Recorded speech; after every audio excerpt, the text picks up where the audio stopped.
आज मैं जो आपको कहानी सुनाने वाला उस कहानी का नाम है स्वर्ग का हकदार कौन। तो चलिए कहानी प्रारंभ करते हैं। मरने के बाद स्वर्ग के द्वार पर 4 व्यक्ति खड़े थे। इन 4 व्यक्तियों में से पहला राजा था, दूसरा एक बिजनेसमैन था, तीसरा पंडित और चौथा एक आम मजदूर था। किसी को भी यह पता नहीं था कि कौन स्वर्ग के अंदर प्रवेश कर पाएगा और कौन वहीं से वापस लौटा दिया जाएगा।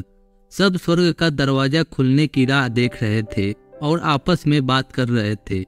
जैसे कि राजा को मरने से पहले से ही आदत थी, उसने अपनी बात सबसे पहले बताई।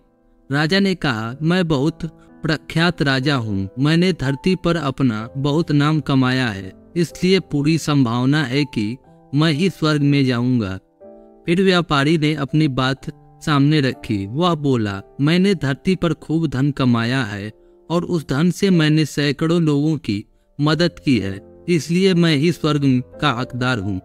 अब बारी थी पंडित की। तो पंडित ने मुंह खोला और सबको यह कहा, चाहे तुम जो सोच लो, लेकिन यह बात तो तय है कि स्वर्ग के दरवाजा खुलने तो मेरे लिए ही है। सब जानते हैं कि पंडित दिन रात भगवान को याद करते हैं, इसलिए स्वाभाविक है कि स्वर्ग में पंडित का स्वागत किया जाएगा। जब सबने अपना अपना पक्ष रख दिया, तब सबकी नजर उस मजदूर पर थी जो चुपचाप अपनी नजरें नीचे झुकाए बिना कुछ बोले वहीं खड़ा रहा। स्वर्ग का दरवाजा खुला और वहां पर एक देवदूत आकर खड़ा हो गया। देवदूत के हाथों में एक पुस्तक थी जिनमें इन सभी के कर्मों के बारे में लिखा हुआ था। देवदूत ने सबसे पहले राजा को अपने पास बुलाया और उसको पूछा, तुम बताओ, तुमने अपने जीवन में क्या क्या अच्छे कर्म किए हैं। मैं उन्हें एक पुस्तक में देखकर फैसला करूंगा कि तुम्हें अंदर जाने देना है या नहीं। राजा ने कहा, मेरा राज्य जितना बड़ा था उतना ही समृद्ध था और मेरे राज्य के सभी लोग खुशहाल थे। सभी बड़े आनंद से रहते थे। मैंने उन्हें कभी भी किसी भी चीज की कमी नहीं होने दी। यही मेरी अच्छी कर्म है।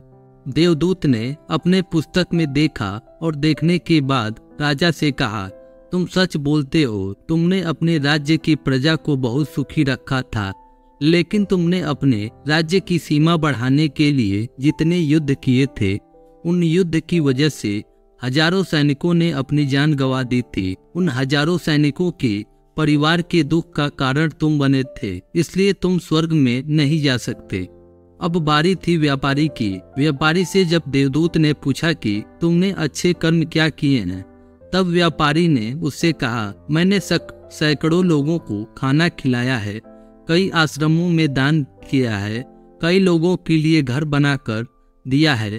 यह मेरे अच्छे कर्म हैं। देवदूत ने फिर से अपने पुस्तक में ध्यान से देखा और देखने के बाद व्यापारी से कहा, तुम्हारा कहना भी ठीक है कि तुमने बहुत दान धर्म किए हैं, लेकिन यह दान धर्म तुमने जिस पैसे से किए हैं, उन पैसों को कमाने के लिए तुमने न जाने कितने झूठ बोले हैं, कितनी हेराफेरी की है और कितनी मिलावटें की है, इसलिए तुम भी स्वर्ग में नहीं आ सकते। अब पंडित से यही सवाल किया गया तो पंडित ने बड़े ही आत्मविश्वास से कहा कि मैंने अनगिनत लोगों को ज्ञान दिया है, यज्ञ और पूजाएं की हैं और दिन रात भगवान का जाप किया है। इससे अच्छे कर्म और क्या हो सकते हैं। देवदूत ने अपने पुस्तक के अंदर झांक कर देखा और पंडित से कहा, आपने जितने भी लोगों को जो भी ज्ञान दिया है, उन बातों पर खुद कभी अमल नहीं किया। आपने यज्ञ पूजा या भगवान का नाम निस्वार्थ भाव से कभी नहीं लिया, इसलिए आपको भी स्वर्ग में आना प्रतिबंधित है। मजदूर यह सब देखकर हैरान था। वह अब जिन्हें महान समझता आ रहा था, उनकी व्याख्या स्वर्ग के दरवाजे पर आकर बदल गई थी। धरती पर जिन कामों को अच्छा समझता था, उसका यहाँ पर कोई मूल्य नहीं था। यमदूत ने जब इस मजदूर को अपने पास बुलाया और इससे पहले कि वह उससे उसके अच्छे कर्मों के बारे में पूछता, मजदूर बोल पड़ा, प्रभु, मैं जानता हूँ कि मैं भी स्वर्ग में आने के लायक नहीं हूँ, लेकिन मैं फिर भी एक बार बाहर से ही स्वर्ग को झांक कर देखना चाहता हूँ। बस इससे ज्यादा मेरी कोई इच्छा है ही नहीं, क्योंकि ऐसी इच्छा पालने के लिए मैंने जीवन में कुछ भी नहीं किया है। मैंने पूरा दिन मेहनत करता और जो भी पैसा कमाता उन्हें अपने परिवार के पालन पोषण में खर्च कर देता, इसलिए दान धर्म के लिए कुछ बचता ही नहीं। लोगों की भला मैं क्या सेवा कर सकता हूँ, क्योंकि काम के बाद जो थोड़ा सा समय मिलता उसको अपने ही बूढ़े माँ बाप की सेवा में बिता देता। और यह सब करने के बाद मैं कभी कभी मंदिर भी चला जाता और भगवान से जैसे भी मुझे दिया है उस जीवन के लिए धन्यवाद कहता। देवदूत ने अपनी पुस्तक में बड़े ध्यान से देखा और थोड़ी देर देखते ही रहा। फिर उसने मजदूर से पूछा कि तुम याद करके बताओ, तुमने कभी कोई अच्छा काम किया होगा।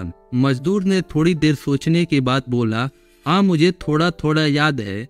एक बार मैं बहुत भूखा था और मैंने खाना ही खाने बैठा था कि एक बहुत ही कमजोर कुत्ता जो ठीक से चल भी नहीं पा रहा था वह मेरे पास आकर बैठ गया और मेरे खाने को देखने लगा। तब मैंने अपनी रोटी उसे खिला दी थी और उस दिन मैं खुद भूखा सोया था। मजदूर की बात सुनने के बाद देवदूत मुस्कुराया और मजदूर को बड़े सम्मान से स्वर्ग के अंदर ले गया। दोस्तों, अच्छे कर्म लोभ, मोह, माया इन सब भाव में आकर नहीं किए जाते और ना ही इन्हें अच्छे कर्म की श्रेणी में गिना जाता है।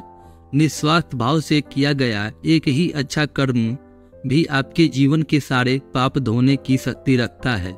इसलिए जब भी मौका मिले निस्वार्थ भाव से ही और अच्छे मन से ही अच्छे कर्म किया करें। अगर आपको यह कहानी पसंद आई हो तो चैनल को सब्सक्राइब और वीडियो को लाइक जरूर करें।